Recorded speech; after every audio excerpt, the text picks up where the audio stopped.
The crystalline halls of the Draconis throne world had witnessed countless emissaries, diplomats, and supplicants over the millennia.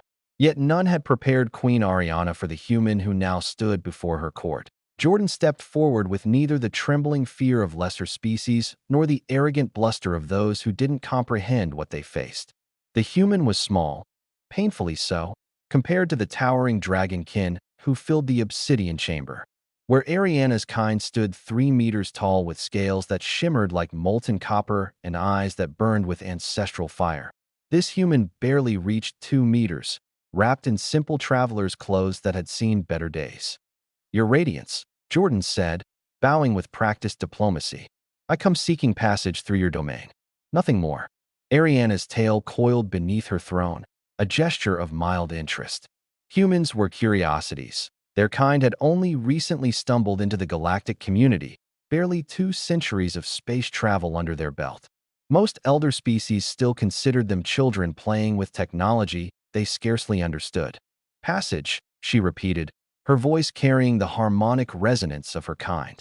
"The void route through our territory cuts travel time by months. Many seek such favor.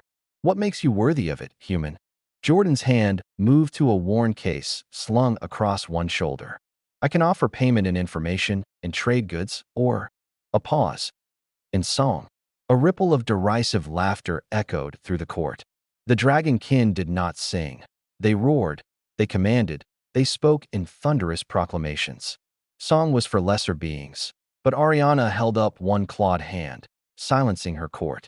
There was something in the human's eyes, a quiet confidence that intrigued her. "Very well," she said. "Play." Jordan removed an instrument from the case, a guitar, weathered and obviously ancient by human standards.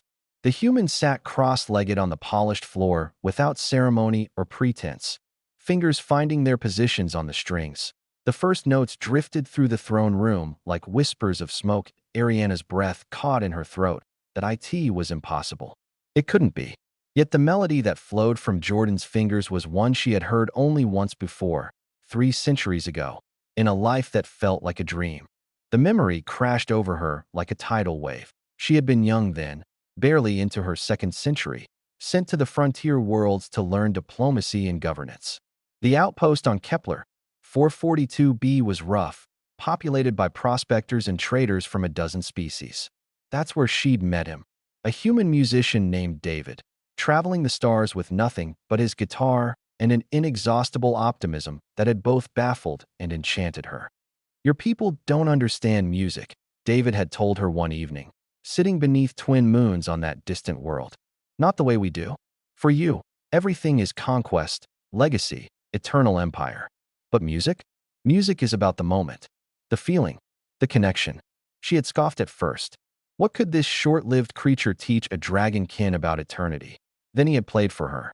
This exact melody, something he called a lullaby from his homeworld, passed down through generations.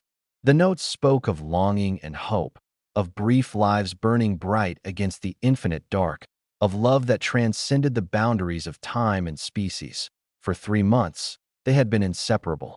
She learned about humanity's strange obsession with art and emotion, their reckless courage in facing a universe that dwarfed them.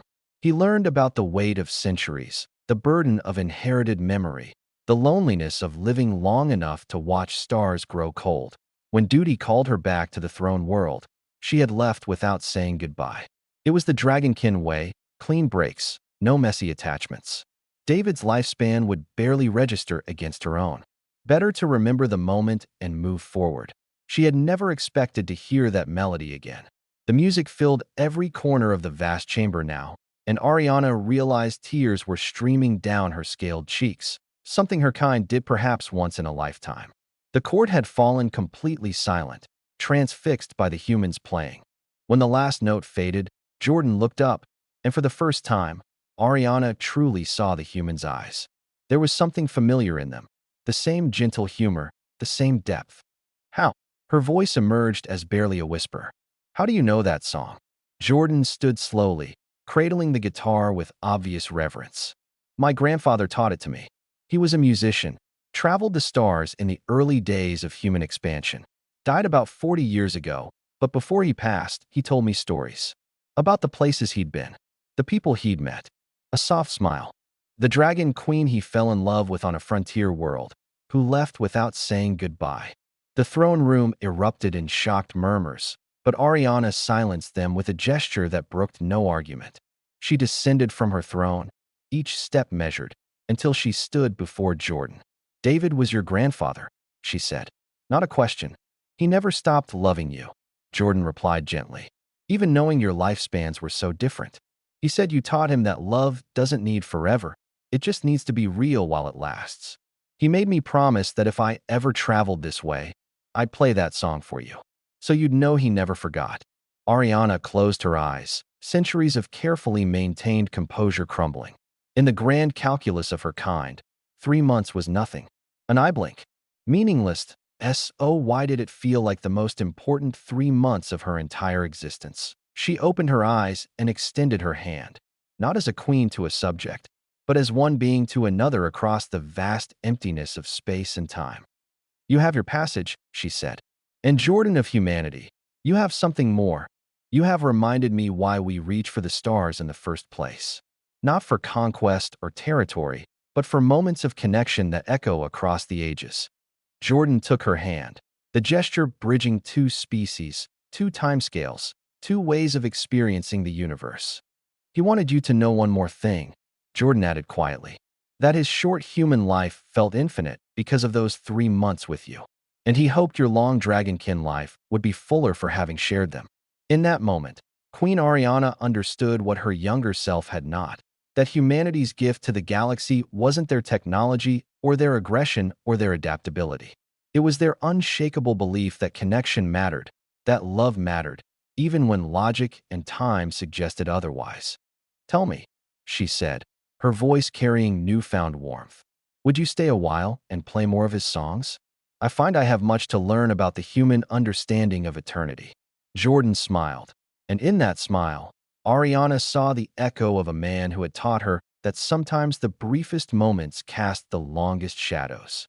"I'd be honored, Your Radiance."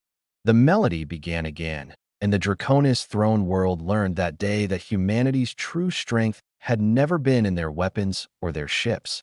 It was in their stubborn insistence that even in an infinite universe, every moment of genuine connection was worth cherishing forever.